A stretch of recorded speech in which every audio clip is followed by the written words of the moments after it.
if you're with a Soroptimist club, what Soroptimist club, or if you're with an organization, what organization you're with. And with that, I want to say, oh, I see Pat Whitaker, immediate past governor from Desert Coast region in the mix as well. Thanks for being here, Pat. And there's current governor Bonnie. She's slipped off my screen, but she's there somewhere, I know. Oh, she's right above Bonnie Pat on my screen. So welcome to Governor Bonnie of Desert Coast Region in Southern California. And Pat Box is here. I see her, and she's a governor-elect of Golden West region to the that shares California and Arizona and farther east, New Mexico too, I think, right? Oh, wow. I'm just a normal member now. I'm not anything of, I'm just a member. Okay. You're always special for us, Yes. especially in Camino Real region. We loved having you. Deborah is a past board member for SIA, Yes. and she was one of our SIA visitors for our conference one year, and I had the pleasure of welcoming her to our region. Yes. It was a very, very nice, nice time with everybody. And it seems like ages ago, Lola. Yeah, it does. Yeah. Time just, Yeah. Things as we get older, I don't know, things go like fast. It goes Yeah. faster and faster, doesn't it? I know my mother used to always say, "Don't wish your life away." When I would say, "I wish it was Christmas. I wish it was my birthday." yeah, But yeah, they're right. She was right. I guess those old sayings make sense because they have some truth in them. I Yeah. see Michelle Strausser from Yes, Florida has chimed from in. Florida. She's a current SIA board member. Yeah, she's the Hi, my second. friend. I am fighting a head cold, so I am leaving my camera off. And But how I are am so you happy to be managing here. the cold? How's the cold in Florida? That must be pretty bad down there for you folks because your houses aren't built for it. We Yeah. definitely aren't used to this. For sure. All right, we got a group here. I've still people coming in as the slide is showing us. So So- again, as a reminder for those of you that are coming in and joining us, if you could in the chat, go ahead and put your name, your email address, and your affiliation. If you're with Soroptimist, what club, and if you're with an organization, what organization, we'd really appreciate that. And we'll get started here shortly. Well, we're right at 6:30. Should I? Yeah. Go for it. Where's Dawn Marie? Do you want me to, shall we kick it off, Dawn? Absolutely. All right. Welcome, everyone, and thank you for joining us. This is our fourth annual January Roundtable event, and our group was modeled after STAT in San Diego, which formed more than 10 years ago as a group of Soroptimist clubs who were concerned about human trafficking of all kinds in the San Diego County. We started out in Orange County with a few clubs, but we've grown to encompass 3 regions in 4 counties. Our mission has 4 basic principles: educate, support, provide, and advocate. We are committed to working with individuals and groups who have unique insight and subject matter expertise so that the information we relay, we know is reliable and verifiable. So we're very pleased to have you join us as we study the effects tonight of human trafficking on our Southern California and other communities. Worldwide, experts believe that there are more situations of labor trafficking than of sex trafficking, but there is a much wider awareness of sex trafficking, especially in the United States. Our focus is on, as I said, our focus will be on labor trafficking tonight, and we'll explore the presence and scale of this problem, its impact within our Southern California communities, the types of labor trafficking that are occurring today, and the impact this crime has on survivors. I'm honored to present the moderator of our panel this evening, immediate past Camino Real region Governor Lola Abrahamian, who will be our moderator. Lola is a valued contributor to the STAT2 steering committee and a member of SI Los Angeles. Welcome, Lola. Thank you, Susan. Well, hello there, everybody. And once again, I'm going to remind everyone that is joined in, if you could please put your name and your email address and your affiliation, whether it's a Soroptimist Club, what club you're from, or your organization in the chat. Also, as we go through our panelists, I'll introduce them one by one and allow them to speak. And then at the end, if you have a question, go ahead and put it in the chat, and then we can and specify who you want to have that question directed to, and we'll go ahead and get that going for you. So at this time, it is my pleasure to introduce Ruthie Hanchett, who's an adjunct professor at Vanguard University. She has been a leader in the field of children's and women's rights, human trafficking, and gender equality for over a decade. While working for the World Vision International from 2004 to 2013, she regularly represented the organization to global political leaders, the UN Human Rights Council, UN Committee on Rights of the Child, UN Girls Education Initiative, and NGO Advisory Council on Violence Against Children. One of her favorite responsibilities was enabling children and youth around the globe to speak out for justice. Ruthie is currently an adjunct professor, as I stated, of human trafficking at Vanguard University, serving on the board of Vanguard University's Global Center for Women in Justice and the coach of Vanguard's Live to Free student club, which trains hundreds of students on human trafficking every year.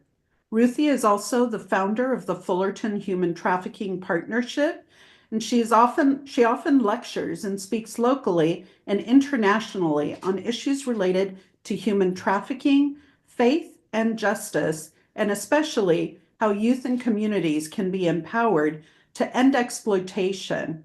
Ruthie is a volunteer with the Orange County Human Trafficking Task Force, a wife and a mom of 2 girls. Welcome, Ruthie. And if you could just maybe raise your hand, there you go. And if you could tell us what you do. Yeah, thank you, Lola, for this opportunity. And I just really want to commend the Soroptimists and all of you for joining tonight and hosting this conversation, because while labor trafficking, as we heard, is the most common form of human trafficking and what we would even call the modern day slavery, it oftentimes doesn't get the same kind of attention. So I really appreciate that we're focusing on it tonight and learning a lot more. But yeah, I get, as you shared, I love working especially with young people and creating awareness and understanding. And I've spent the last few years working especially with our youth at Vanguard University, the college students, and Delaney's here joining us tonight to share a little bit more about those programs. But I love creating opportunities for young people to learn about issues and stand up and create a difference in their communities too. So Lola, do you want me to launch into, we talked about, setting the parameters, kind of understanding the issue on a global scale. Would you like me to dive into some of that? Absolutely. Yes, Okay. please.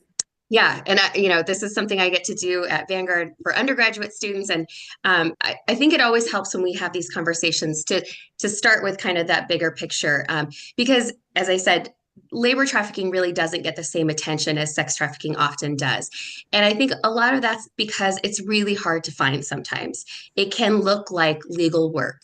In the United States and in most places around the world, people who are in this form of exploitation and abuse, maybe working in the restaurants where we dine, making the clothes we wear, growing or processing the foods we eat, mining the minerals in our cell phones and laptop batteries. And it's hard to know if it's someone working away at a job that they wish to be at, that they're paid for appropriately, or if they're actually under duress through force, fraud, or coercion being exploited in that work. And in the United States, when we look at some of the industries, I think it's helpful to think about where is this happening? In the United States, we know some of the top places are in agriculture. Again, that's growing food, harvesting, processing food. It's in factories, including clothing and textiles, domestic service, nursing homes, nannies, people who care for our loved ones, construction, service jobs like cleaning hotels and restaurants and things like that, and especially landscaping. And I think that's especially relevant to us here in Southern California.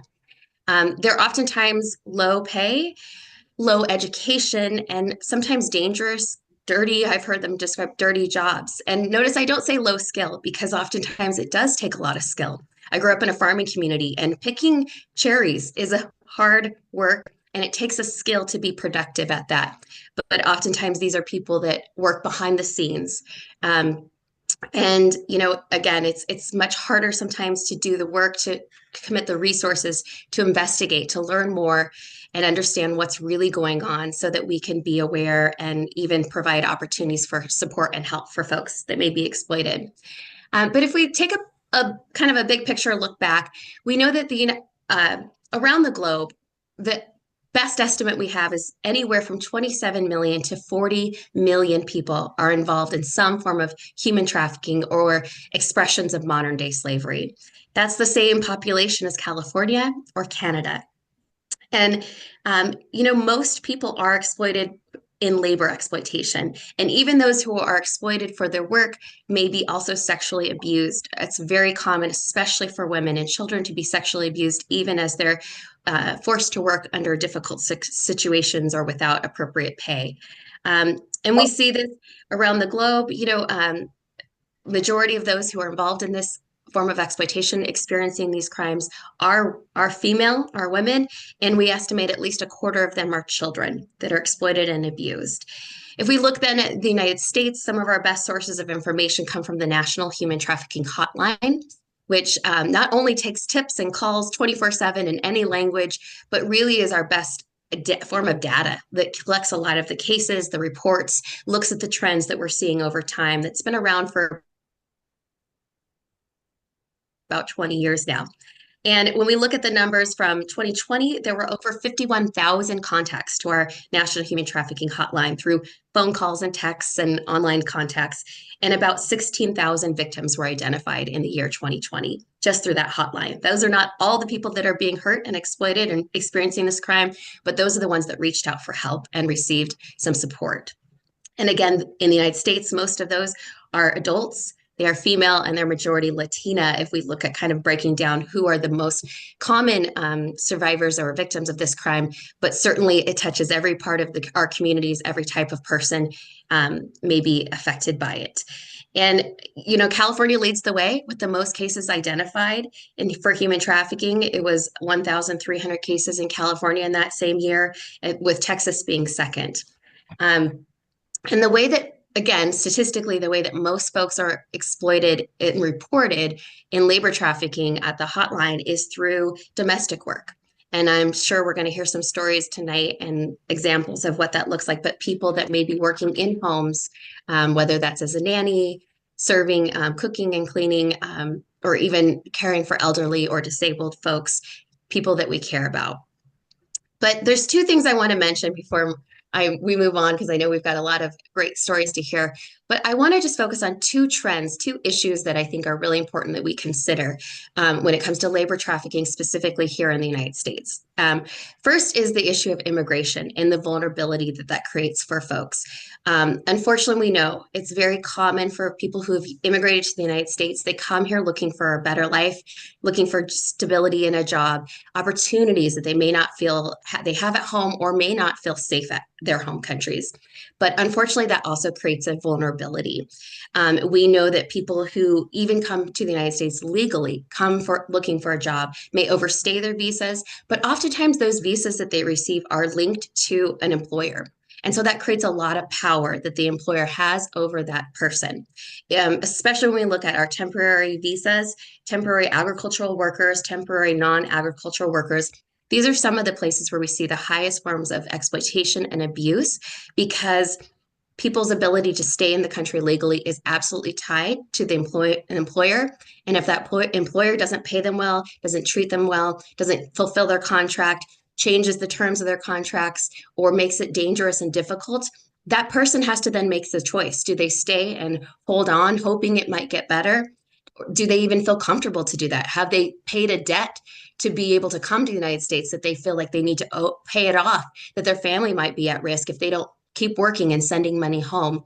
These are all real risks and vulnerabilities that our new immigrant neighbors may experience, and traffickers absolutely know and take advantage of that.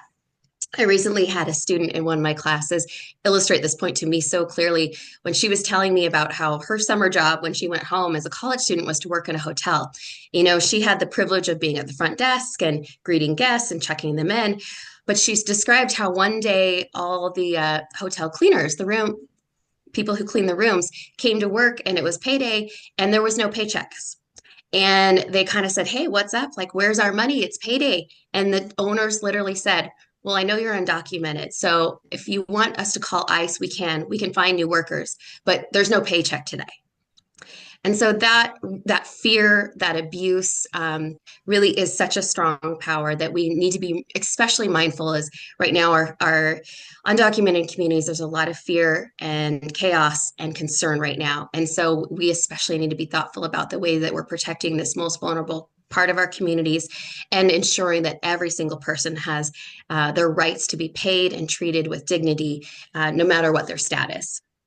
And the last issue I want to mention real quickly is teens, because I know you're saying I'm running out of time. Okay, I can come back to the teenagers. That's okay. We'll come back because I'm going to have Delaney speak about that a little bit as well. So just one quick question for you, Ruthie. And again, for those of you that are joining us this evening, if you have a question for Ruthie, go ahead and put it in the chat and we can ask her at the end. But what is it that you want our members that are here listening and engaged in this conversation? What do you want them to take away from this? What's the takeaway? There's so much. But specifically when we're thinking about undocumented folks and the risks and vulnerabilities, I think continuing to talk about the rights that every worker has is really critical. In the United States, we have multiple visas for victims of these crimes. If they seek help, they can be protected. They can stay in the United States. I'm sure Cindy can tell us a whole lot more about it. And they even can seek family reunification. So letting folks know that everyone has the right to be paid for the work that they're doing. And if they have been a victim of a crime, that there is support for them. And then for us who may not fall in that category, but, work with folks or see folks in our community, just creating that awareness, creating that safety, and being compassionate. And as we think about what's going on in our country right now, seeking human-centered immigration reform that really focuses on people at the center is, my hope and my desire for us moving forward. Fantastic. Thank you, Ruthie. As I said, we may have more questions for you in the end. So at this time, I'd like to introduce Cindy Islas, who is with the Salvation Army. Cindy Islas is a social worker by trade and received her master's in social work from UCLA in 2009. Cindy has over 12 years of experience working with survivors of trauma. As a children's social worker with the Department of Children and Family Services in LA County, Cindy worked with families and children experiencing abuse and neglect in creating supportive and safe home environments. Cindy's passion for anti-trafficking work led her to the Salvation Army's Anti-Trafficking Services program right here in Orange County, where she is a case manager. Cindy works with foreign-born survivors of human trafficking. She works alongside survivors in her journey of healing as they regain their emotional health, safety, identity, and self-determination. Cindy provides presentations to service providers and the general public on human trafficking awareness, labor trafficking, working with foreign survivors of trafficking and trauma. Cindy is also a wife and a mother of a 2-year-old girl. Welcome, Cindy. Thank you for being here with us. So, having Cindy, me. can you tell us a bit about the services that the Salvation Army provides to survivors of human trafficking? Yes, and thank you for having me. I really appreciate you guys opening the space to speak about labor trafficking. Like Ruthie said, it's kind of a topic that gets a bit overlooked. Sex trafficking gets a lot of attention. So I'm really happy that you all created this space to speak about it, and also have some survivors here with us today. So to speak to our program was first founded in 2009. We are one of the lead service providers of the Orange County Human Trafficking Task Force. Our program has a couple of different components. We have Tatiana's Home, which is a safe home for American-born sex trafficked women ages 18 to 25. It's an emergency shelter where women can stay up to 6 months and receive intensive case management services. We also have the Guest House, which is a safe home for foreign-born survivors of trafficking. They also receive intensive case management services while living there and can live there up until they receive immigration relief. So it's a longer-term housing program. We also provide case management services to foreign-born survivors living out in the community in Orange County. And most of our clients actually sit in this component of our program. And we provide case management services in all areas of life, really. It's really holistic care. So it can look very different for every client because every client is different and their needs are different. But some common goals are things like immigration relief, mental health, medical care, employment readiness, education, public benefits, life skills, things like that. Oh, I think you're on mute, Lola. Sorry, I have 3 dogs, so I have to mute because they start barking. So I apologize. Okay, so thank you for sharing that with us, Cindy. And then can you just tell us a little bit about your experience working with labor trafficking survivors? Yes, so the majority of our clients are foreign-born survivors of labor trafficking. Statistically, labor trafficking in the United States tend to be or labor trafficking tends to affect more foreign-born survivors than American-born. And that's not to say that this doesn't happen to American-born individuals. It absolutely does. It's just much more common seen in foreign-born individuals.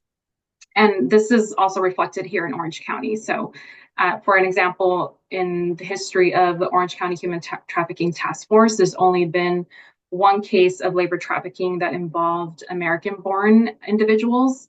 All other cases have involved foreign-born survivors.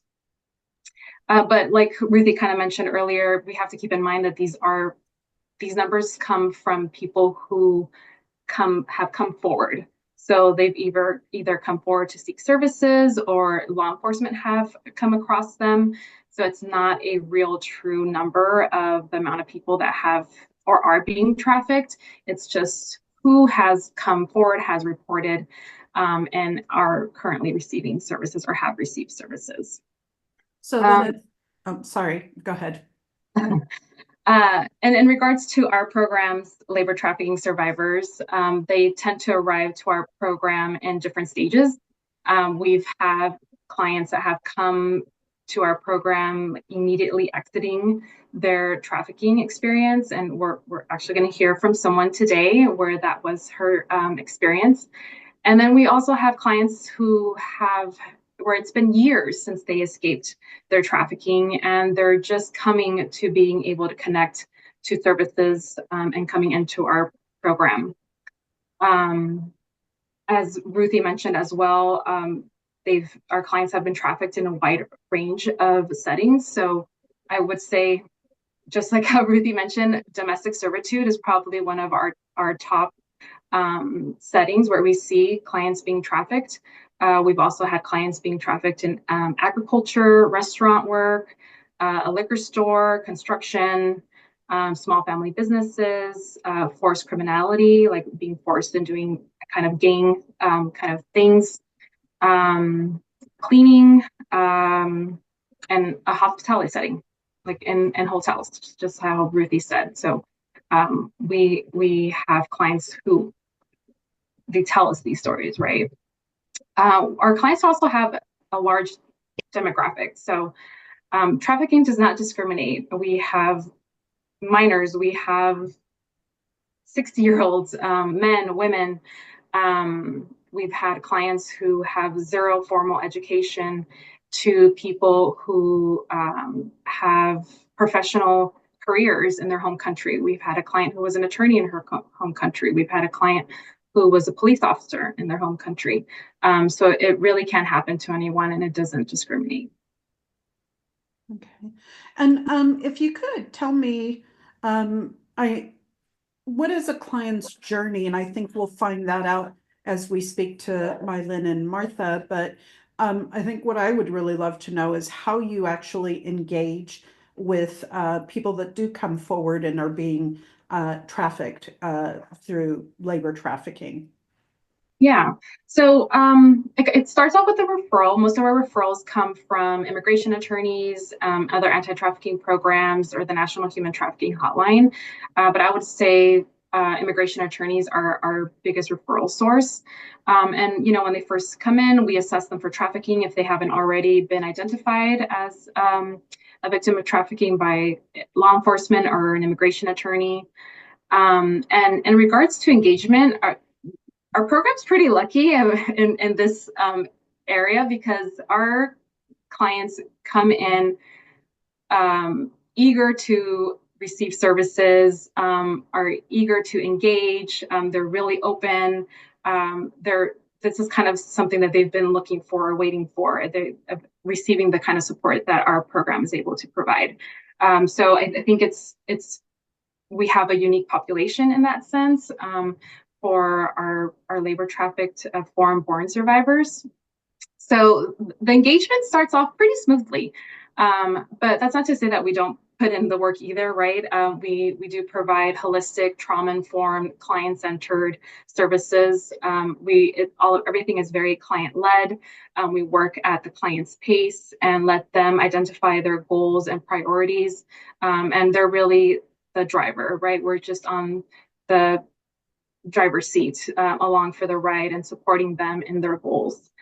But some kind of common themes in regards to their goals. One is because most are undocumented, one of their immediate needs is immigration relief. So we do have legal partners with the Public Law Center and are able to refer clients there if they're not already receiving immigration relief services. Another immediate need usually is around basic needs. So we advocate for them to receive public benefits like Medi-Cal, CalFresh, and Cash Aid at social services. Typically, those kind of benefits are not available for undocumented people, but there is a state law in California that allows victims of human trafficking who are undocumented to receive those kind of benefits. So we support them and help advocate for them and to be able to receive those benefits. Well, that's cool. It sounds like a very holistic approach in helping someone to navigate through the process and find a path away from that situation. Correct? Yes. Yeah. Yes. Yes. Fantastic. Well, thank you, Cindy. I think I would like to turn this portion over to you and have you introduce Mylin and Martha to the rest of the group here. Yes, thank you. So I am very happy and fortunate to be able to have two very amazing women with us today that our program has worked with. They are both labor trafficking survivors, and much more than survivors, they are thrivers because they are definitely thriving in life. And I'm very proud of both of them and are very blessed to have them here today to share a little bit about their story. They were both trafficked in Orange County and have very unique and valuable stories to share.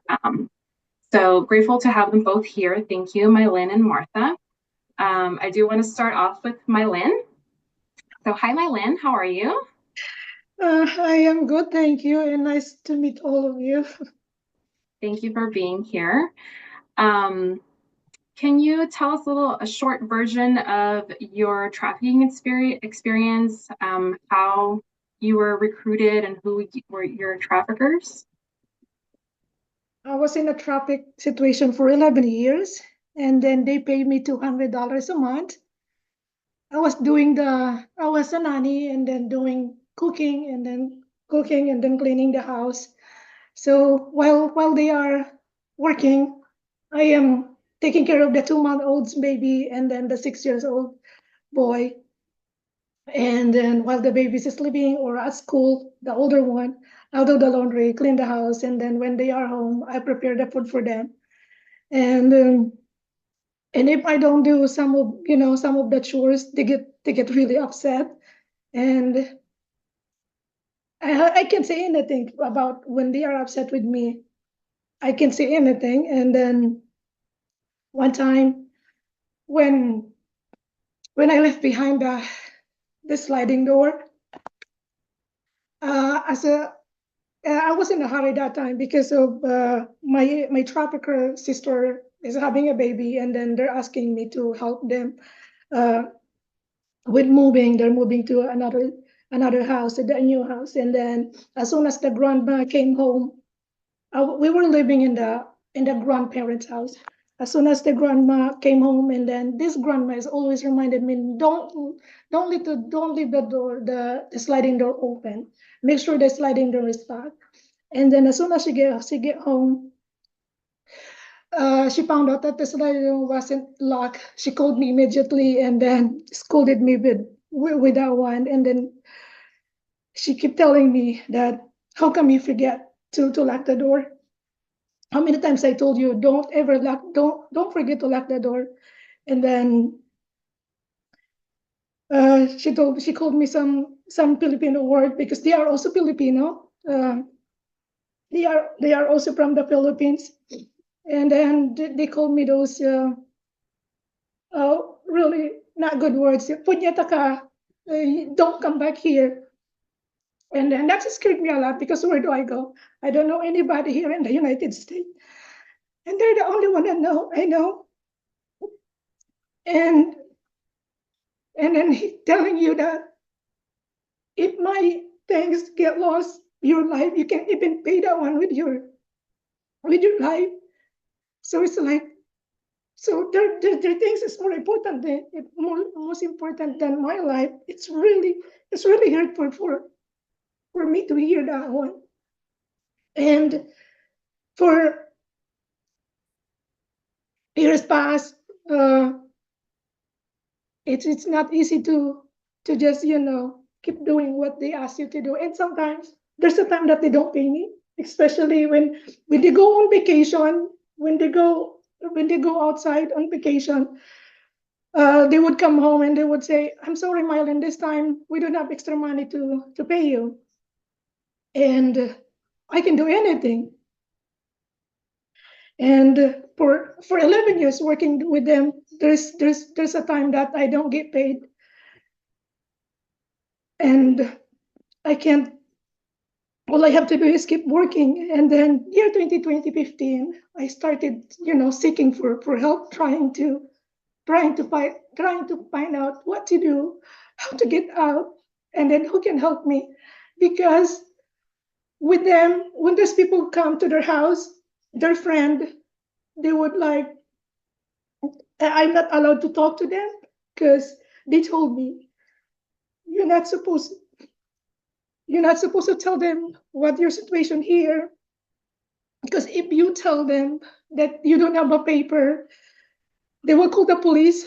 You might end up in the jail, or they might send you to the Philippines and not able to come back here. So that scared me a lot. And one day when I was I was doing online looking for trying to seek for help. There's a person asked me how long I've been here, and then do you pay taxes? And that scared me because pay taxes. I don't even know what is that for. What is taxes? And I don't know. But that question is the one led me to get out from my situation. Yeah, because I don't have anybody here in the United States. If I did not get out to that, to online, trying to find out how to get out, I won't be able to get out from them. And that person asked me this question: if I go there, if I go to them, if I go to them when when they go on vacation, I said no. And then that person also told me, do you have a picture on the wall? I said no. And then the person, yeah, so many questions that opened my mind. And then that person told me, do you know your situation? I said, what? And then that person told me, you are in a human trafficking. If you want to get out, if you get out that one, you can call the hotline. And I'm really afraid because I don't want to go in jail. But that person makes sure he makes sure that if you call the human trafficking, you don't have to tell your friend your real name. Just tell your story, and then they will help you. So that's how I found out this organization. And after 5 years, after 5 years, the Salvation Army helped me. And then the Public Law Office helped me. The IOM helped me bring my daughter here. It's really nice. I was so happy because I thought I'll be with him forever. I thought I won't be able to get out from that situation. Thank you, Mylin. Thank you for sharing that. I know that was difficult to share some of those details, but it really speaks to, you know, how traffickers manipulate their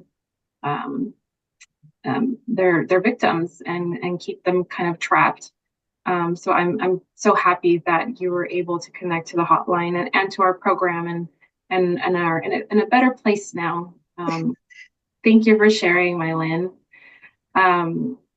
Lola, did you have a question? Just a real quick one. Mylin, how old is your daughter?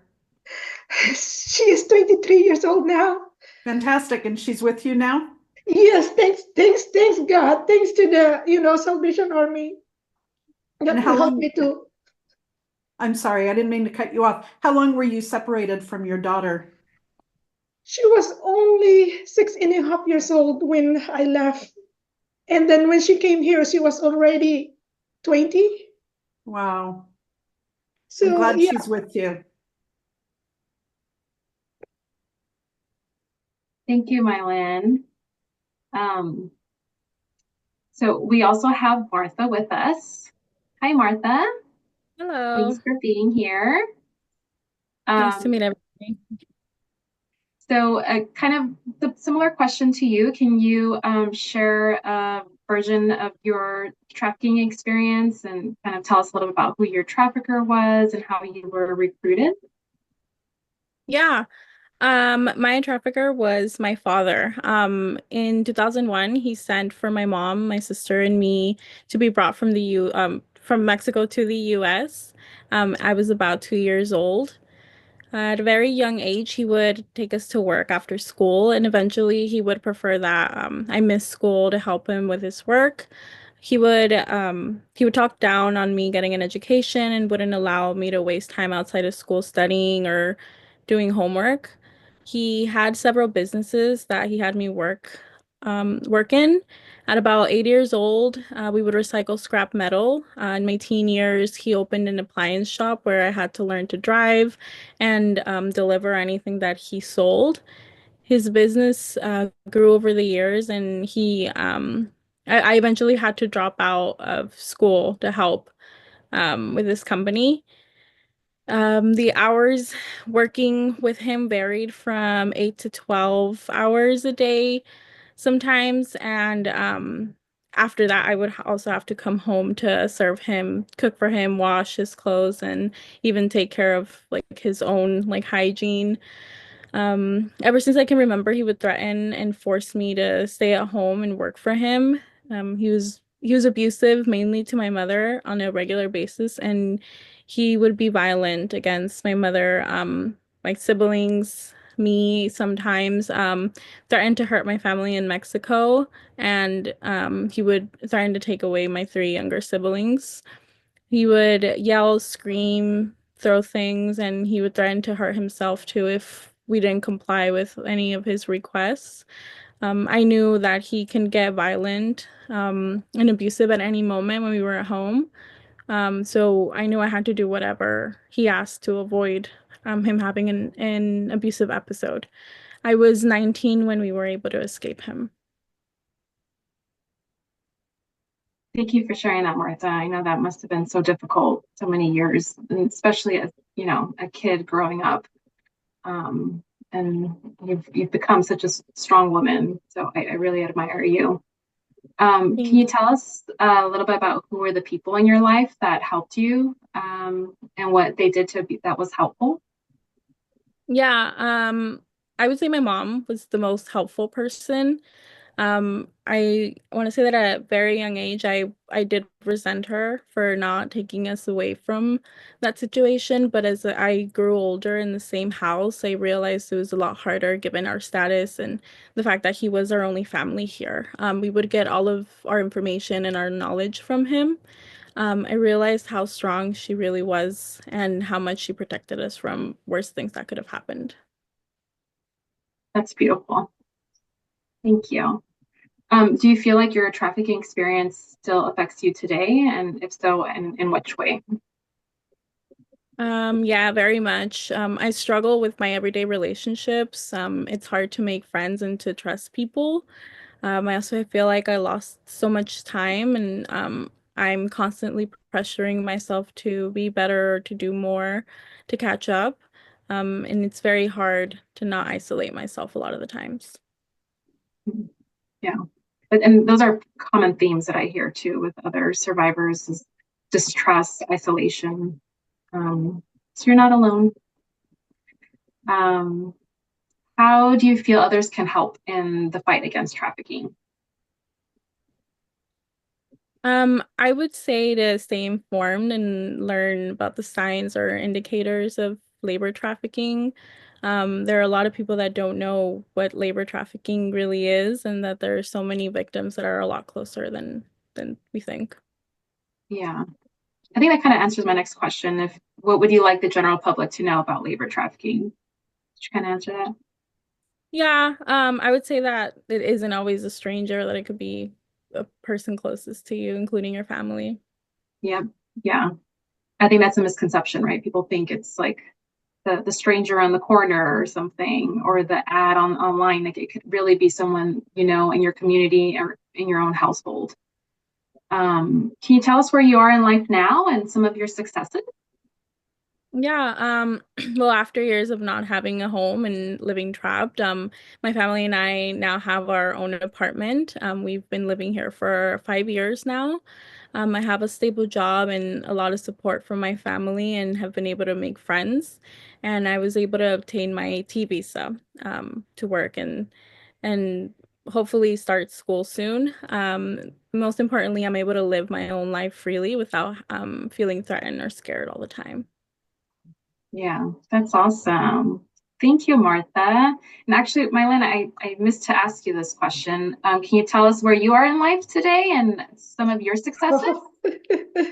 Yeah, during the time that I was getting the work permit and everything, the Salvation Army is right there guiding me as a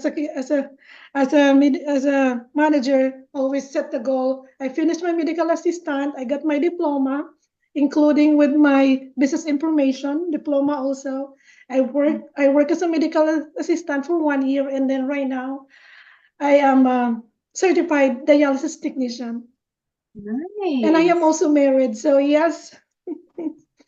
Nice. That's awesome. Those are great successes. Thank you both for sharing today. I really appreciate and value your time and your story. And I'm sure everybody here also values everything that you've shared and really puts not only a face, but a lot of emotion behind, what someone can go through when they are victims of labor trafficking. And like how we said earlier, sex trafficking gets a lot of attention, but survivors of labor trafficking go through just as much emotionally as any other survivor. So thank you for highlighting that to us today. I appreciate you. Yeah, thank you, Cindy. Thank you, Mylin. Thank you, Martha. Thank you very much for agreeing to be here with us today and sharing your stories. I think it's very important. As Cindy said, we have done a lot of advocacy with sex trafficking. This is our first labor trafficking kind of that informative educational process that we're going through, and we really appreciate. We know how difficult it must be for you to come forward and to share your experiences, and we really appreciate it. And I would like to ask everyone who's in our audience here, if you go down at the bottom, you find your reaction button, and if we can show these two ladies lots of love and commend them for their courage to be here with us today. I really appreciate it. Thank you, both of you. So with that, I'd like to go to our next panelist, who is Delaney. Delaney Mininger is a native Californian from the Central Valley of California, from the city of Atwater, which is near Merced. Delaney was drawn to Vanguard given its Christian environment. She is currently a junior majoring in sociology and minoring in women and justice studies. Delaney is a current president of Vanguard's Live to Free Club, which aims to challenge the younger generation to make personal choices and exercise responsible consumerism. Live to Free advocates and provides education on human trafficking, specifically targeting the youth through their peer education program. Welcome, Delaney. And can you share with us, our group, tell us what you do?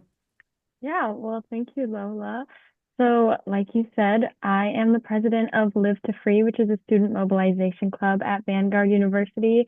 And that means that I have the privilege of educating people on campus and in our community on the dangers of human trafficking.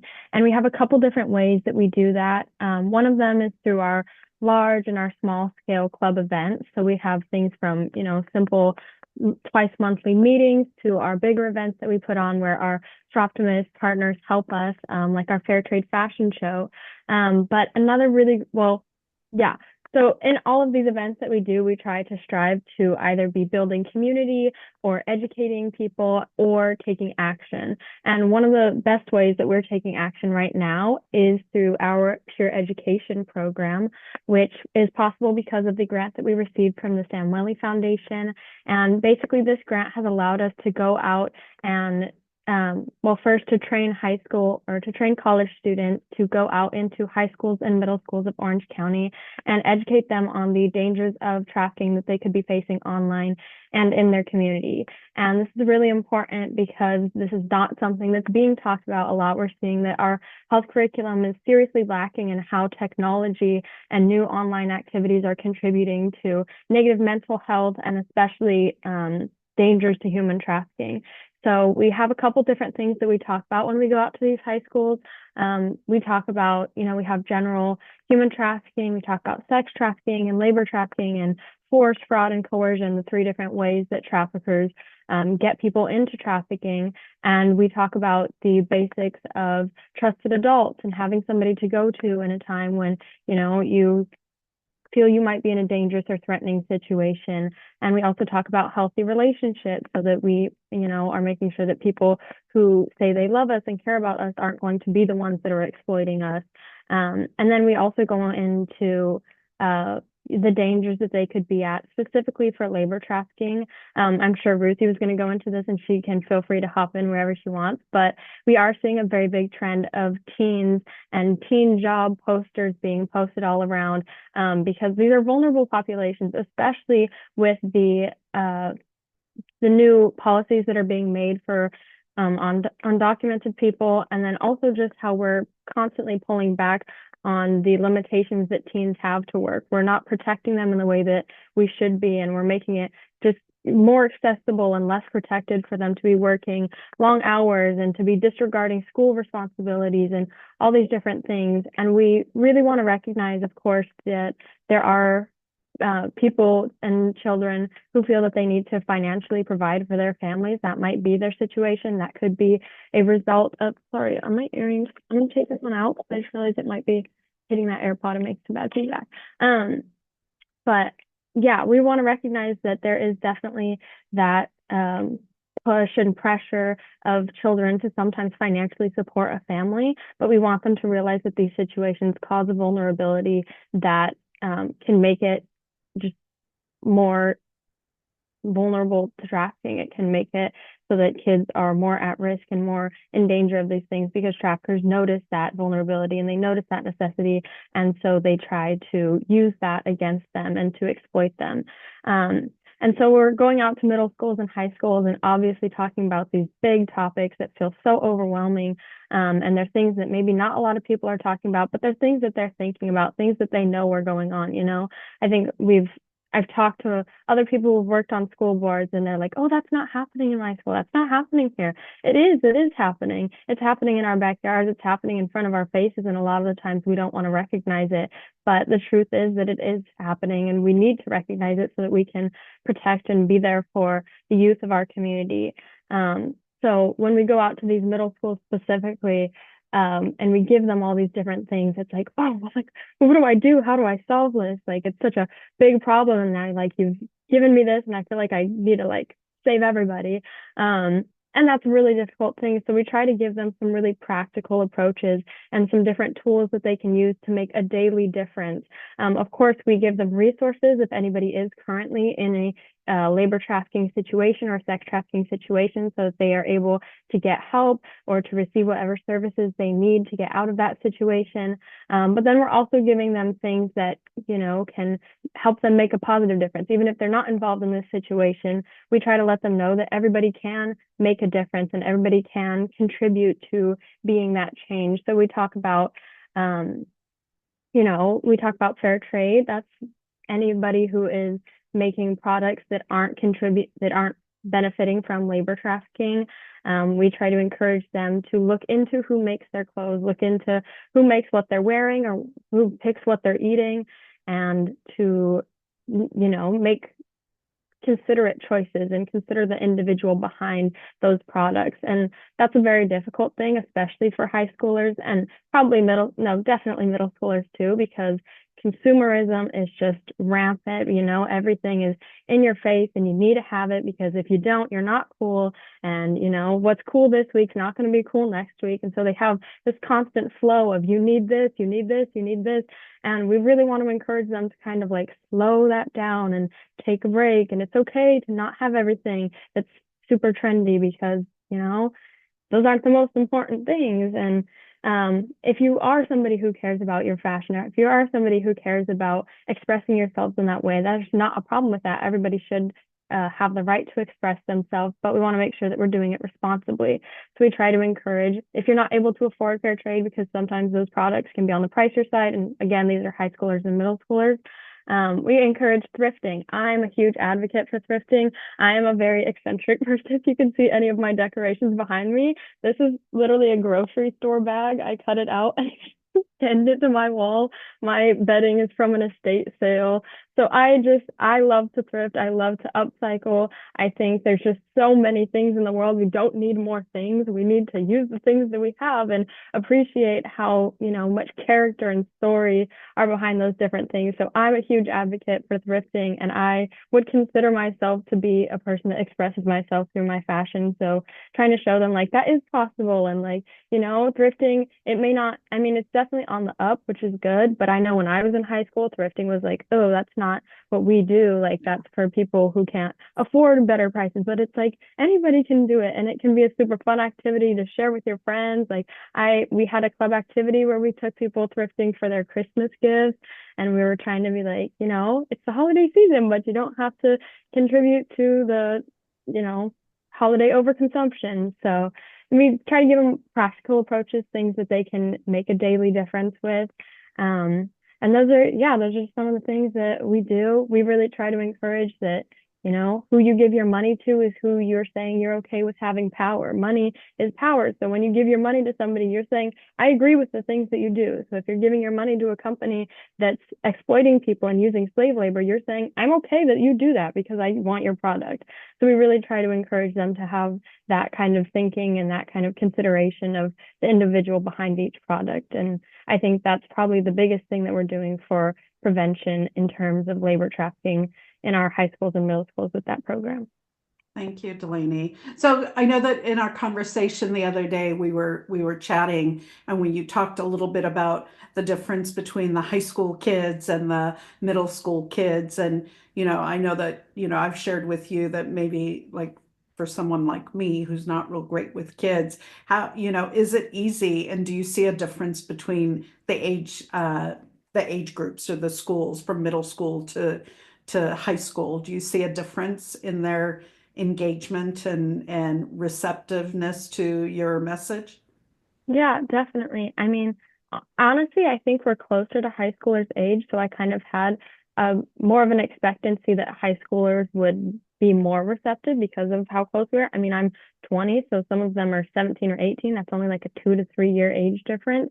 And we do have a lot of them who are receptive, but the middle schoolers just totally take it on from a different level. Their hearts are just so open, and they, have such a joy for life, and they just care about people and want to protect the same way that we do.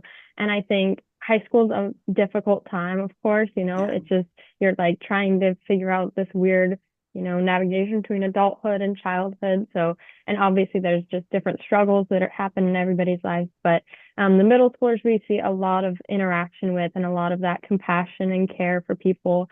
We went to a high school and we were telling a story. I don't want to go on too much of a tangent. We were talking about sextortion, which is, the extortion of a minor or a person online through nude photographs. And we were telling the story of a person who had exchanged a nude photograph and then was threatened to give money or this picture would be released.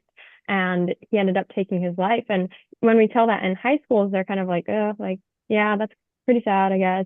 But, the middle schoolers just had a totally different reaction. Like their hands were like over their mouths, and like that you can just see their hearts like hurting for these things. And they have, so much care for this. So we definitely see a difference with high school and middle schoolers, but I think there's still a lot of attention from high schoolers, and they definitely care about the topics that we're talking about. They want to engage, even though they might think it's embarrassing or it's whatever. The topics that we talk about, you can tell they resonate with them, and they want to hear more about them. They want to talk more about these things because maybe adults in their life aren't talking about them. So yeah, that's kind of the difference in engagement that we get, but I think it definitely makes a difference in everybody's life in a different way. That's fantastic. Thank you, Delaney. So this actually concludes the panel discussion portion of tonight's conversation or discussion. And so I have to apologize. I wasn't looking for questions. Is there anyone in the group? I mean, we can open it up if there's someone that has a question. So Lola, earlier, Don Marie put a question in the chat. Do you know if there are more men or women involved in labor trafficking, and who is collecting data on labor trafficking? If one of the panel members would like to unmute, I'm going to unmute. I'm going to spotlight all of you now, so that if there's other questions, you can answer them. Yeah, I can give a quick answer, and then I'd love to hear what Cindy says as far as the clients she's been working with. But globally, I think it really does depend on what type of trafficking or sort of the purpose of the exploitation, right? Because fundamentally, human trafficking is always an economic equation. So the question is, where are these people being exploited for what type of work?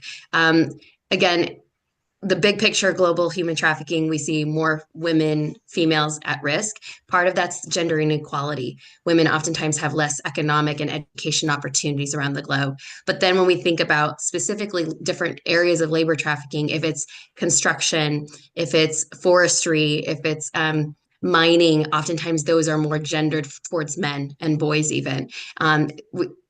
Cindy brought up the issue of forced criminalization. We see a lot of young men and boys being exploited in the United States through gangs.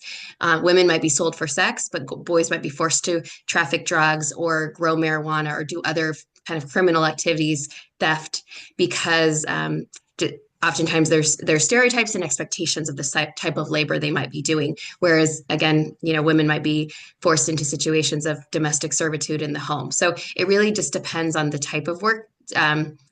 To better understand the dynamics of what's going on and who is most vulnerable. Thank you, Ruthie. Cindy, did you want to add to that? Yeah, I mean, I'd just like to speak to our program and the clients that we serve and what we've seen. It's been pretty, in regards to male and female, it's been historically pretty even.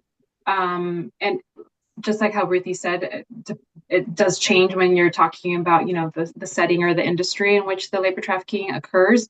But just speaking about demographics, it's been pretty even amount of females and males that we have had on our caseload.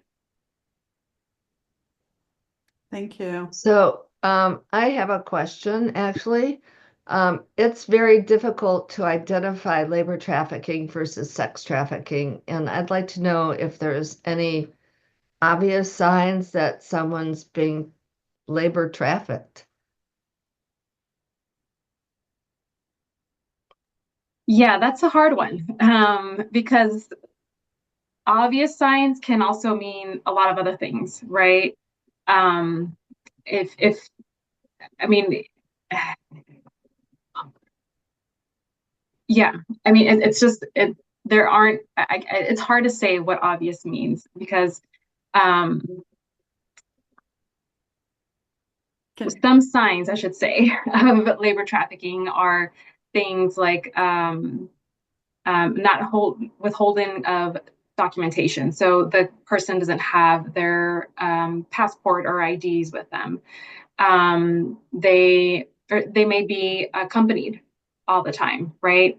Maybe they're accompanied when they go to the doctors, or just being out in the community, right? There's always somebody with them. They might be living with their employer. They might be isolated, but if they're isolated, they're not really around other people, right?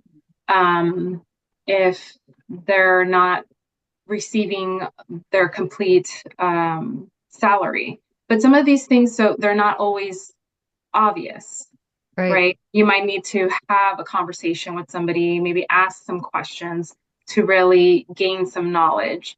So that's why it's so hard to identify, because it looks like just, a cook in the restaurant, the nanny taking care of the kids in the playground, or just someone in the corner store, they're just working the register, right? But they may be living in the back, in some back room, and that's where they live. So it's really getting to know the person to really know what's going on. It's hard to it's not blatant. It's not someone out walking down Harbor Boulevard in Santa Ana, with a short skirt. Like it's really difficult to identify. So it's much more about like getting to know maybe, the local restaurant where you're at, talking to the waiters, just, I mentioned earlier that there's been one labor trafficking situation that the task force has come across that involved American-born survivors. And that actually came to light because somebody asked some questions. There was a traveling sales crew that was coming around, and they knocked on a door, and this person actually had, I forget what the connection was, maybe Ruthie, with the task force, and they learned about labor trafficking, and there was something off. She asked some questions and something was really off. And law enforcement ended up being called, and it ended up being a legitimate labor trafficking situation. So it's just really, something just doesn't feel right. I think you ask them more questions if they're comfortable, but that's the thing too. You just really don't know what kind of situation someone may be in, and asking questions can also be placing them at risk, right? Because we don't know who's around them. We don't know who's looking out for them. We don't know who's watching them. So it is tricky. Sorry, I don't have a great answer. No, Yeah, that's true. if I could just jump in here, I can't remember if it was a conversation I had with either Ruthie or Cindy, and I think you touched on it a little bit, Cindy, was that, for sex trafficking, if you see a 14-year-old walking down the street provocatively dressed, your antennas go up and you're like, oh, wait a minute. But, as Cindy was just saying, is that, if we have someone who's a nanny in a house taking care of the kids and living with the family, but she's a little bit isolated, it's hard to identify that individual. And correct me if I'm wrong, Cindy and Ruthie, I would say if you find yourself in a situation where you think maybe, and you need to be careful in approaching an individual, is that you don't want to put yourself in harm's way and you don't want to put the individual in harm's way. I would say the best is to maybe call one of the hotlines, correct? Ruthie and Cindy? Well, and actually, that was another question. What resources are available for people who have been labor trafficked? Or for people who might think someone is, right? Right. I have some thoughts, but I'm wondering, Mylan, you were nodding your head. Do you think if someone had asked you further questions or made a phone call, could that have been helpful for you? Yeah, because the way I get out of the situation through hotline, and then through the conversation of someone I don't know, someone that I met outside the family that I know, and the people I was working, the trafficker that I was working, because they told me not to tell anything. And when the people come into their house, they told me if they ask me a question, I'm not allowed to answer it. They are the one answer the question for me.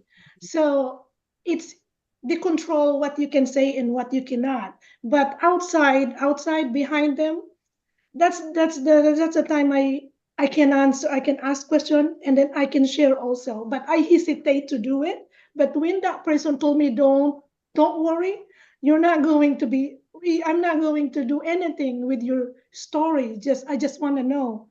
So that's the time that I got courage to tell my story, that I've been here for 11 years. I don't have my passport with me. They took my passport with me. I have nothing, and they pay me this one. And then that person identified my situation. That person told me, you are in slavery, and we don't do that. That's how I found out. I don't know that I was in that situation. I didn't know. I thought I was paid enough money for me, for my service, for 24 hours being with them. So I think, yeah, the hotline is really helped me, because that's the hotline when they were not home. Most of the time I was alone in their house. They're all working. That's the time I had a chance to call the hotline, hiding my identity, and then the person told me to, what they could is one put, not to track my number, because the number that I was using is from my employer. So they're going to call back to find out more. But I told the hotline, can you please wait for me to call? Don't call this number, because I don't want my trafficker to find out that I was seeking for help. So conversation to people that you don't know, even you don't know, just I don't do eye contact when I was in a situation, because I'm afraid. I might just nod, or And that's the sign. That's one of the sign that yeah, you might know. I think that's what makes it so hard too, is there's so much fear that's instilled by the trafficker onto the victim, that it's really hard for them to open up, because they're afraid. They're afraid that they're going to get deported. They're afraid that something's going to happen to their family. they're afraid they're going to lose everything that they've worked so hard for. So it's really hard. Yeah, it's It's a really hard. difficult situation. I love what you said about, trusting your gut, making phone calls if you have a feeling. And I oftentimes will tell people, you know, hey, if you ever know anyone, give them this information. I've run into teens that are knocking on doors selling items, and I say, I'll ask, are you doing okay? Like, are you feel comfortable? I say, well, this is an area where a lot of kids are trafficked. If you ever run into a kid that is being trafficked, or like a friend, could you tell your friend this hotline number exists? Could you tell your friend about this? It takes that pressure off of them sometimes because they might be fearful to admit what's going on, but giving them that power, I think, never be afraid to do that. As Mylan said, like just being willing to make a fool of yourself, asking questions, being awkward, having a conversation with somebody who doesn't necessarily, it might not be easy, but just passing on that information, I think, is worth it. And then I would say that there are some specific industries where we can look at specific signs because it is so hard. We might not run into somebody on the street, but if you think about like a doctor being trained on, what are the signs of trauma and physical abuse that they can pay attention to, and then isolate that person alone to have an important conversation. We think about in schools, Martha shared her story, where were the teachers that said, what happened to Martha? Where is she? She used to come to school every day and now she's not. Like, I don't know specifically, Martha, your story in that way that teachers could have been somebody who was paying attention. So learning the signs within our industry, the people that we may come into contact with. A nursing home, if you've got a loved one in a nursing home and you go there every week to visit, like paying attention to who people are and their names, and are they here every single time you visit or just on Fridays, and just being mindful of those sorts of things and being willing to have those hard conversations. Thank you. Thank you, ladies. Well, again, I really appreciate it. Let's give a shout out to Ruthie, Cindy, and Delaney, but especially to Mylene and Martha for being here with us this evening and sharing your stories and providing us with some really valuable information. So with that, I'm going to say, so my call to action is that all of us here further our education and our advocacy on human trafficking, but specifically as it relates to labor trafficking, and share what you've learned here with others. And more important, well, not more importantly, just as equally important is to be a conscientious consumer. So thank you, ladies, for that. So with this portion of the discussion, I would like to introduce Terry Rose. Where are you, Terry? And she is a member of SI Huntington Beach. And take it away, Terry. Thank you. Thank you, Lola. I just want to add, I've learned so much tonight in such a short period of time, but I truly appreciate Martha and Mylin's bravery and feeling safe enough to talk about their stories with us, and just really appreciate the fact that they've both made great strides in their journeys above and beyond being trafficked. So for those of you who are Soroptimists, you know that we have a big goal. For those of you who aren't, we Soroptimists have a big goal, and that is to improve the lives of 500,000 women and girls by 2031. And we do it through our signature programs, but we also have another way that we can do it, and that's called the Big Goal Accelerator Project. And so as your steering committee for Soroptimists Together Against Trafficking 2, we decided to come up with, based on, whoopsie, that's not what I want. Stop sharing that. We came up with a way for us to reach more women and girls, particularly those that are being or have been trafficked. And that is with an award. Whoops, there we go. I think you can all see this. That will be an application process that will go out to the regions and the clubs. And thanks to the contributions that we've had so far, we'll be able to give an award to one survivor in each of the regions. And we will have more details about this in early February. But if you would like a copy of the application now, you can info@Soroptimist Together Against Trafficking.org. You can send that. And also, each of these awardees will be receiving a $500 award that we've collected so far. And let's see, what else? I know I've forgotten something. Oh, I know.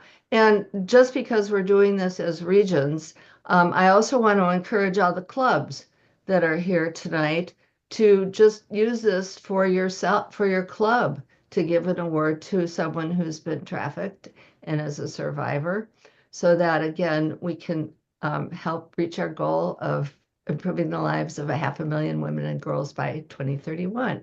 So thank you, Lola, for allowing me to do my PSA.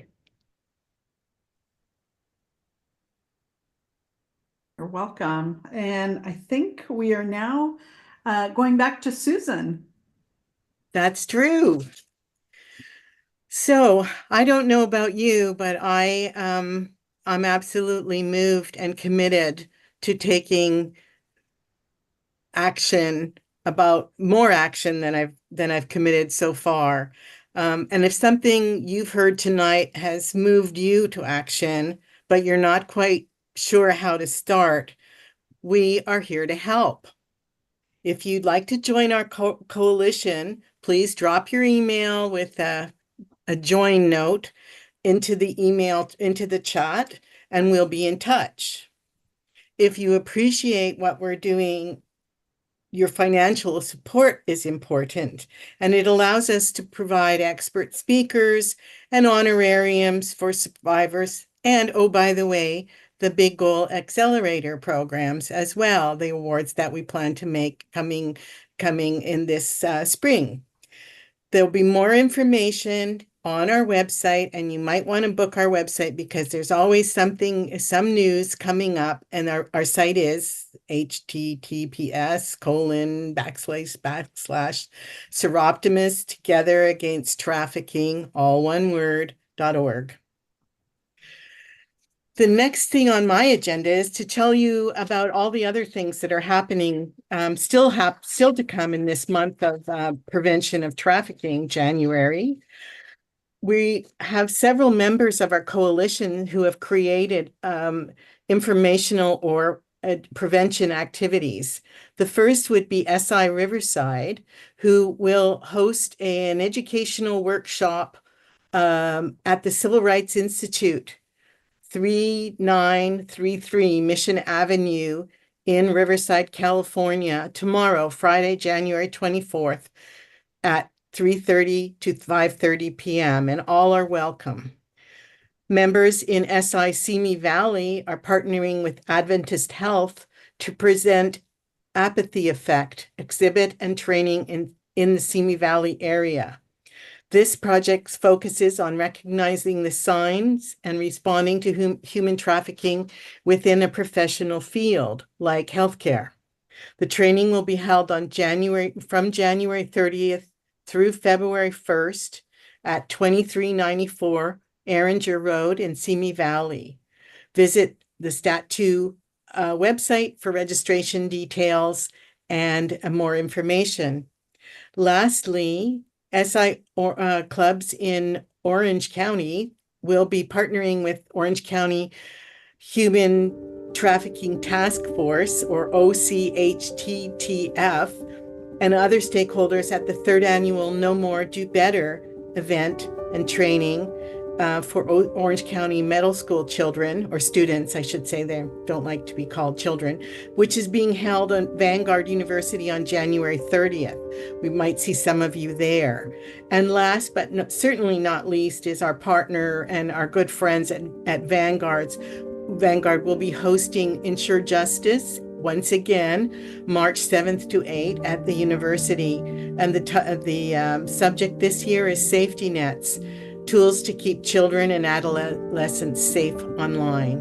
And as I said, remember to bookmark our website and check for details of whatever is happening in our local community, which stretches from Ventura all the way down to San Diego County now. with regard to human trafficking prevention and advocacy opportunities. So we're very grateful that you spent your time with us tonight, and we hope you felt it was worthwhile.